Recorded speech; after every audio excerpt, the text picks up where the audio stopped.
we're back with the Real Good Film podcast. I'm Ed, and I'm here with Jason. How you doing? I'm doing fine, thanks. Good as always. Apologies for the long delay, but life gets in the way sometimes.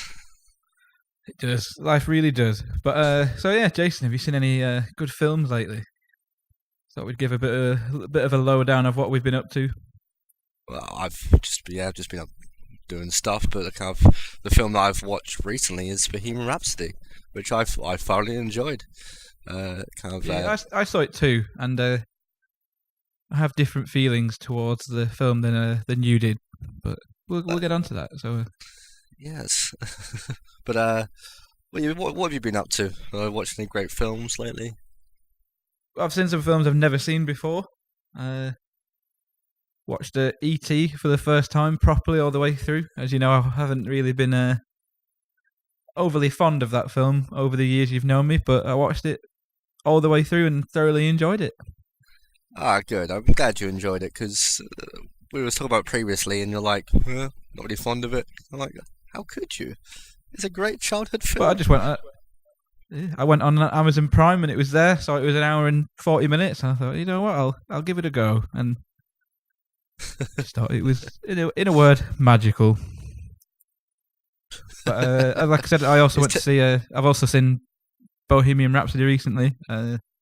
Saw a World War II / horror film called Overlord, which was also a lot of fun, and I strongly recommend it. It's going to be one of those films that goes under a lot of people's radar, I think. It might get a bit of a cult status in a few years, but I thoroughly enjoyed it. I've seen mixed reviews about Overlord. I'll probably get round to watching it. Is anyone big in it? And I've not really seen much about it. Not particularly. There's a couple of actors. Can't remember his name, but he plays Fitz in Agents of S.H.I.E.L.D. So, like, fans of that will recognise him. And Grey Worm from Game of Thrones is in it as well. Oh, okay. For about 10 minutes, and then he had to go and film Game of Thrones. So I bet you can guess what happens there. That old Game of Thrones cameo.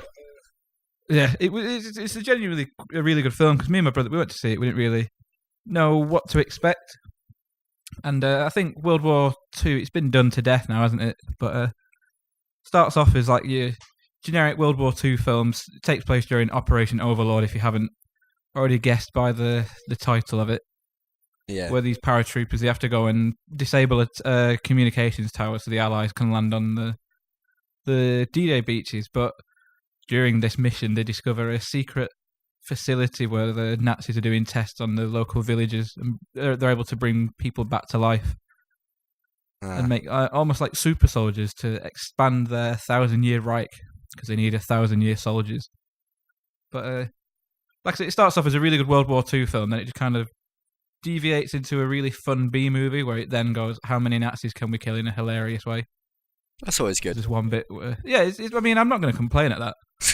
And there's a bit where this guy gets strapped to a motorbike, and they put a grenade in his mouth, but put a gag over him. So when they finally stop the motorbike, they pull the gag off, but it pulls all the pins out of this grenade, and his head just blows up. I just thought, very entertaining, I thought. My brother said it filled his dead Nazi quota quite well. But like I said, it's a fun little B movie that you don't take it seriously. And yeah, like I said, we've championed B movies before on this because of they're quite inventive, I think. So yeah, I kind of like a film that doesn't take itself too seriously. It's kind of aware of that and plays onto it. The trailer was a very different film. It kind of showed Nazi zombies, but there's only 2 in it. But okay. If you want to know more, you'll have to go and see it. Good call. But, so we'll talk about Bohemian Rhapsody for a little bit. Yeah, because so why did you love it, Jason? I'm a massive fan of Queen. It has to be said. And I came into the film a bit apprehensive because there was kind of issues with the director, Bryan Singer. He was caught up in the he was caught up in the Me Too kind of scandal a bit, wasn't he? He was caught up in the whole Me Too debacle earlier this year, and there's been a few things in the past about him before, which is a massive shame because I do like his films. Like The Usual Suspects is one of his, and like the good X-Men movies as well are his as well. But along with that, you got Sacha Baron Cohen, who was cast as Freddie Mercury, but he left after creative differences. So I was like, it might be a bit of a kind of a poor kind of Queen biopic, but I went to the cinema. I watched. I think it was about 2 hours long, and I thoroughly enjoyed it. I sang along. Rami Malek was fantastic in the film. There was points where he was wearing Freddie Mercury sunglasses, and it just looked like Freddie Mercury from like a distance. Like you could have told me that was an actual picture of Freddie Mercury. I was like, yeah, it looks like him. I thought Rami Malek was amazing as him, but there was a couple of moments where there was like some really close-up shots, and you could really see the prosthetic makeup on it, and it was kind of a bit too uncanny valley for my the taste. Uncanny Valley. He was easily the best thing about that film, and apparently he actually did some singing as well. Yeah, it was. He was very good, but I also like very impressive. The person. It was very hard. Freddie Mercury is a larger-than-life personality, so to try and replicate that was kind of an impossible task. So to see Rami Malek kind of do that and do it well, people kind of mention his names as kind of he may be nominated for an award. He might be, but I think the quality of the film might hinder his chances. But he was very. I don't know. Good. We've had some actors in the past have got best actor nominations for bad films. I think Geoffrey Rush won one for a film that he was in, which was absolutely panned. Was it Rob Roy or something? Yes, I think you're correct. Or he was nominated at least, and it happens a few times. I think because I think Tom Hanks got nominated for best supporting actor in that Extremely Loud and Incredibly Close. Oh yeah, or however which way the title is, and that was panned. But while we're on the topic of like the film, I actually thought one of the best performances in the film was the actor who played Brian May. Oh yeah. He kind of had his hats off to Rami Malek. He was really good, but he's called this actor's called Gwilym Lee, I think. Yeah, and he just can't. When you see Brian May in real life, he must have spent a lot of time like studying him, like his movements and like how he talks. He was really like softly spoken. Mm. Yeah, and I just thought me and my brother came out. He's called Gwilym Lee, not Gwilym Lee. I'm sure he wouldn't mind. No, to me, Rami Malek and Mr. Lee, we'll call him, they were the two standouts in that film. Yeah. But I thought there were a few hits and misses, but like Mike Myers was only in there just so he could have the Wayne's World reference. But I did love it though, because again it was very self-aware. Like everyone knew it was. Well, actually, some people didn't actually knew it was Mike Myers, but they kind of played on the joke. I was like, you know what, it made me chuckle, and so yeah, I kind of did like the Mike Myers cameo. It just felt right. But yeah, I thought overall the cast was pretty good. I just liked how he was basically a Yorkshire Shrek. Yeah. 6 bloody minutes. 6 bloody minutes. It's always nice to see Mike Myers back on screens. But yeah, I felt it could have been a little bit better than it was. I personally think it should have been a 15 or R-rated. Well, just so we could have had a little bit more of the real Freddie Mercury. I felt it was a bit sanitized at times. Well, I don't know if that's how you feel. But. Well, I wrote a review about this, and there's kind of two different types of biopics. There's the kind of celebration of a man's life, which this one kind of sides with, and then there's one that is kind of investigatory towards someone's kind of life, which you can kind of like that 2-pack one that came up with, which was crap. That was kind of it tried to get gritty and dark, but it kind of didn't work. Where it didn't really need to go to kind of levels where it had to kind of Freddie Mercury, his party life was more kind of R-rated, more kind of sexually charged, but it kind of didn't need to, because as I said, this film acted as a celebration. So to kind of shy away from the controversies, there was no need to kind of murk the name of Queen, because at the end of the day, it's just a film about Freddie Mercury and their success. If you want to see a kind of a good portrayal of kind of investigating Queen's life, there's a great documentary that BBC4 did. It's like 3 hours long, and it's fantastic. So, kind of to fit the success of Queen in 2 hours, I feel like if it was going to look deeper into Freddie Mercury's life, I don't think there would have been enough time to do that. No, that's fair enough.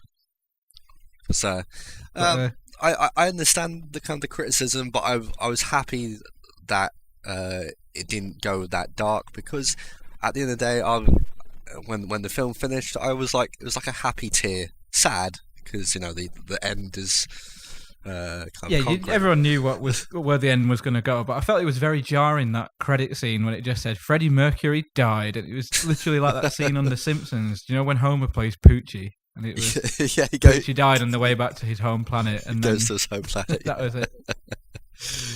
But no, I didn't dislike the film. I thought the beginning was really good, and I thought the ending was great with Live Aid. And I left the cinema thinking that would have been a really good film to have been an extra in, just for that Live Aid scene.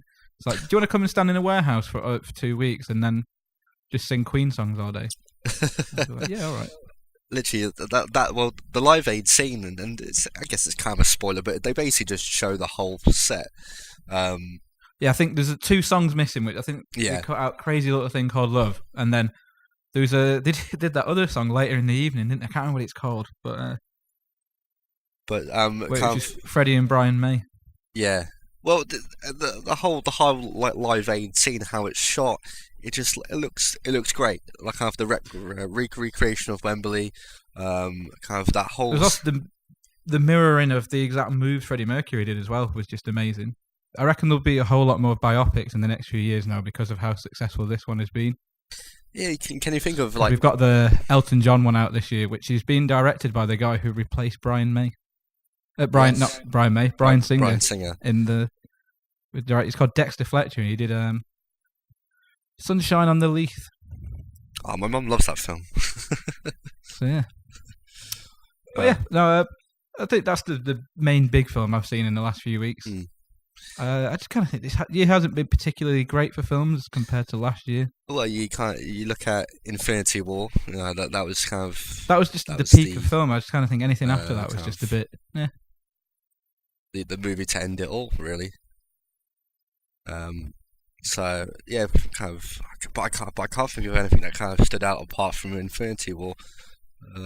I really enjoyed Deadpool 2. Deadpool 2. Ready Player One was good. Three Billboards and Shape of Water were both really good. But I just haven't really been able to get to the cinema after, shattering my ankle earlier this year. So, I don't laugh at your pain, but you do. I've seen the memes. So yeah, another film I saw recently was it had the potential to be really, really good. It was Bad Times at the El Royale. Oh yeah, I saw an advert. I wanted to watch that, but I just never got around to it, as always. But it has this really good cast. It's got Jeff Bridges, Chris Hemsworth, John Hamm. Yeah. There's a couple who I can't remember the names of, and everyone in it's really good. It's just has this really good beginning and has this really good end, but then it just suffers in the middle. And I put the Jason scale to test with this, and I actually fell asleep halfway through. And when I woke up, not much else had happened, and I was like, oh. Jason scale. It's always true. It never lies. Yeah. But no, it's just a little bit. It was trying to be a bit too much like the Hateful Eight thing, and just kind of wasn't that good. Yeah. Well, that's a bit of a shame, because was it Drew Goddard who directed it? The same person who did Cabin in the Woods. Yeah. I really like, and he also he was the showrunner for the first season of Daredevil as well, and that was amazing. Yeah. But saying, apart from that, I don't really feel like there's any films that kind of really shone it was a very underwhelming kind of year. But we still got Yeah, I'm sure in a few weeks we'll do like a full episode on like the best films we've seen this year. But yeah. I was genuinely thinking about it today, and I was just like, I actually can't think of anything that has been that good this year. Well, you usually get your Star Wars fix for the past few years, but it was kind of it was good, but not great. Not great. Yeah. I can't really think of films that have really quivered my boots. Nah. We still have But anyway. we still have Wreck-It Ralph 2 and Fantastic See, Beasts I didn't like 2. Wreck-It Ralph 1. So I don't know if that's like a sacrilegious thing to say. But... it is. Oh well, hopefully next year will be better. Hopefully, Avengers 4 and Whatever superhero film comes out next. I think It's just too damn many. Oh, Captain Marvel. Yes, and there's also Spider-Man: Far From Home as well. Yes, and Toy Story 4. You see, I would be lying if I said I was excited for Toy Story 4. But Well, yeah, I saw the trailer yeah, I'm and a I bit thought it looked a bit apprehensive. odd. But then they released the trailer with Keegan-Michael Key and Jordan Peele, and I actually quite enjoyed that trailer. Yeah, and we have Detective Pikachu coming out next year. The film that should be shit or should look shit, but it actually looks It looks quite fantastic. a lot of fun.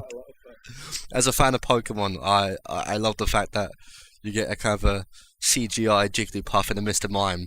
So Yeah. I love it.